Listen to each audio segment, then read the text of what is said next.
Hey there, it's Matt Williams from Ollama. A few days ago, we released version 0.0.12, and I want to show you what's new and interesting. When I run Ollama in this video, you'll notice two different commands. First, there is Ollama, and that's the version you can install from the website. Then I have Ollama, and that's a special version that I've compiled to let me see the previous version, 0.0.11, and that's purely for the purpose of making this video.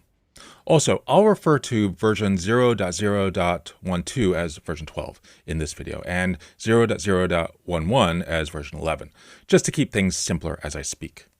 So let's start with a new subcommand. When I run Ollama 11, you can see I have all the commands you're used to seeing. But Ollama 12 introduces CP. This will make a copy of the model with a new name. Because of the way layers work with models in Ollama, we aren't actually copying the big files that could be many gigabytes, but rather copying the manifest that references them. This will give you a nice way to change the name of the model you may have created. And if you remove the old model, you are just deleting the manifest that describes it. When you remove the last model that references one of those big files, then we can remove those big files. The next improvement I want to cover is support for running k-quant models. Many of these models start with tokens represented by 16-bit floating point numbers.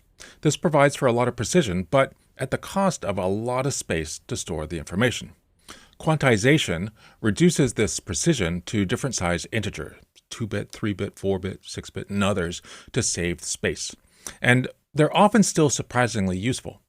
More recently, k-quant models were introduced that offer a more efficient method to reduce the precision, resulting in even smaller models while again staying effective in many cases.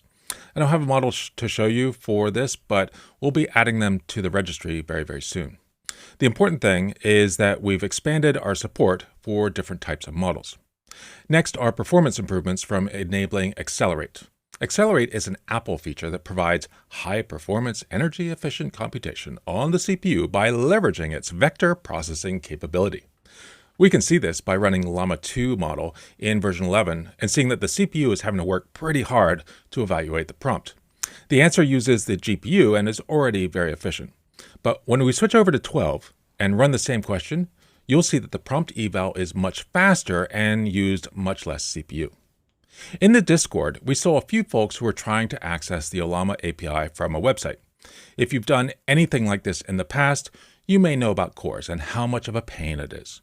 But now you can access the API from websites on localhost. By the way, you should be using the Ollama Discord if you're not. And the last of the improvements is around create.